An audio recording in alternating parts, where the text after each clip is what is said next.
merci beaucoup d'être ici ce soir, que ce soit les membres du club Podium Club Members, les fans de ski, en fait tous ceux qui font partie de la communauté du ski au Québec et au Canada, mais aujourd'hui c'est au Québec. Étoile montante associée au club de ski du Mont-Tremblant. Elle s'est démarquée la saison dernière en terminant 6e à Pyeongchang au combiné alpin des Jeux olympiques. Valérie Grenier. Bravo!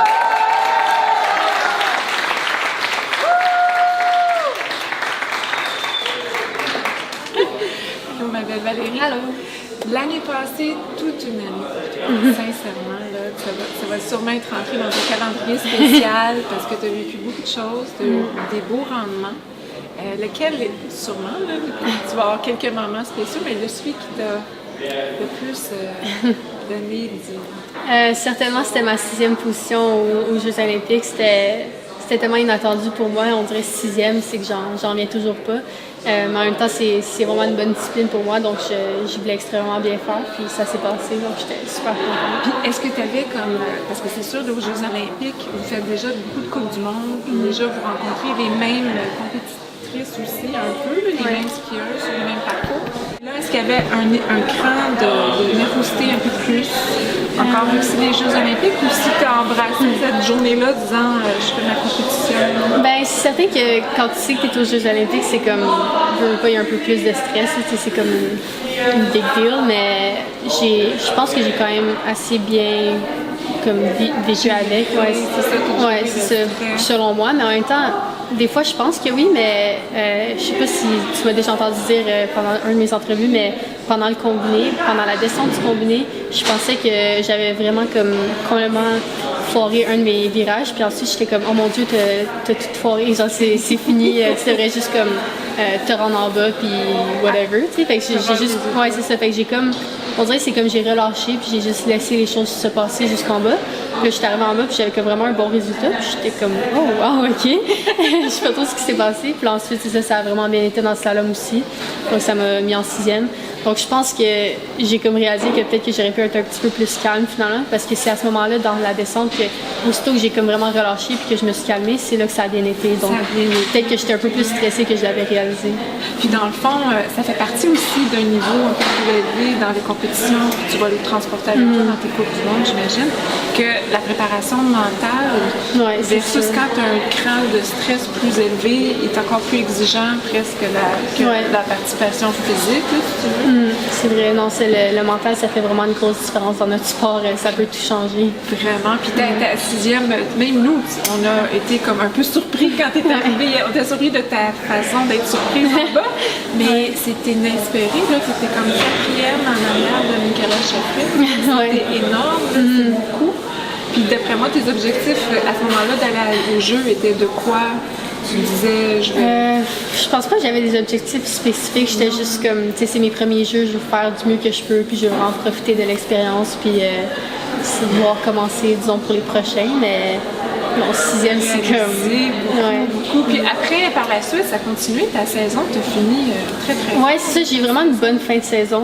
Je veux dire, c'était des Coupes Nord-Am, c'était pas des Coupes du Monde, mais ça m'a vraiment motivée parce que j'ai eu comme plusieurs victoires, puis ça, c'est super encourageant pour moi. Puis ça me démontre que je suis encore capable de bien faire. Il faut juste que je continue à pousser. Puis c'est ça le but justement de ces courses-là, c'était de gagner pour scorer des points pour l'année à venir.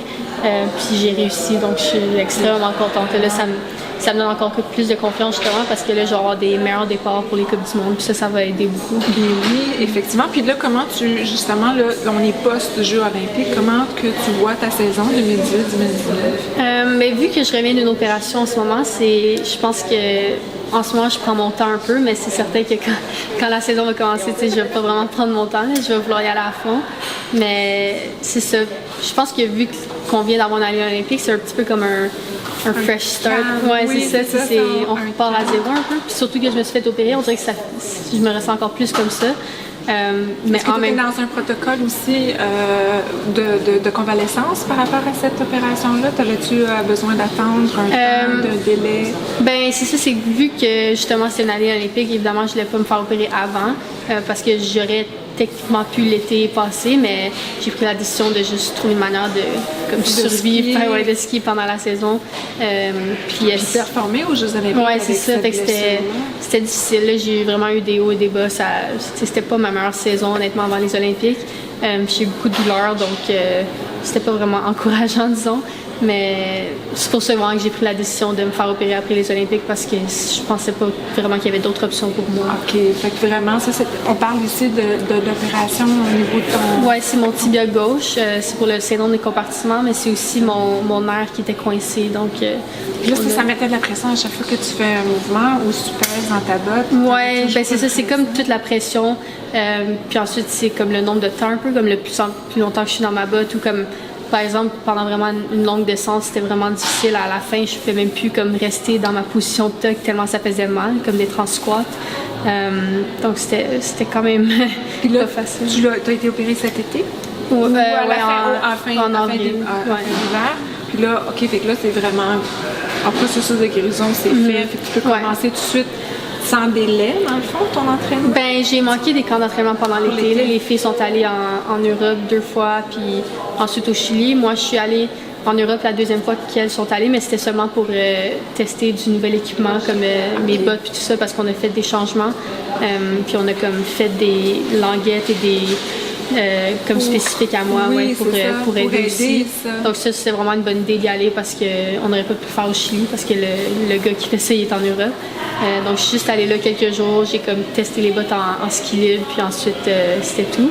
Mais là au Chili, ça s'est super bien passé. Tu retourné sur ce que tu as dit sur tes 2 planches, le ski au complet avec vraiment un entraînement au même rythme que les autres ou encore non, il fallait c'était adapté, là, c'était plusieurs journées de congé, là, pas trop de volume tout de suite. Ce qui est vraiment intelligent honnêtement parce que si je reviens que je me donne à 100% que je skie à chaque jour, selon moi ça ne peut pas fonctionner. Ouais, c'est pas la bonne chose à faire. Donc non, c'est ça s'est super bien passé, j'avais aucune douleur puis comme je me sentais vraiment bien sur mes skis. Dans le fond, tu as fini ta saison super confiante sur tes skis parce que tu avais des extraordinaires résultats. Plus tu t'es donné encore plus en te guérissant, en faisant quelque chose. Fait que dans le fond, tu vois ta carrière en avant. Reprendre ce que tu as laissé, j'imagine. Oui, c'est sûr. Qu'est-ce que ça, d'après toi, qu'est-ce que ça te prend pour tu sais, tu étais tellement proche de battre Mikaela Shiffrin, vraiment. Est-ce que tu t'es posé cette question-là? Qu'est-ce qui me manque là, dans la petite chose finale pour arriver à dire « OK, là, je vais monter encore ». Je pense qu'il manque encore beaucoup de choses. C'est peut-être pas juste une chose, mais je sais sur quoi je travaille puis je continue à travailler là-dessus. Je pense qu'à chaque jour, je fais des petits changements qui commencent à faire une différence. Donc, je continue à travailler du mieux que je peux. Tu vas continuer encore le combiné comme tu fais? Ouais. Oui, hein? Parce que tu es à l'aise avec ce type-là des deux. Oui, le slalom géant, le super G, le combiné. C'est parfait pour toi, ça te correspond. Oui.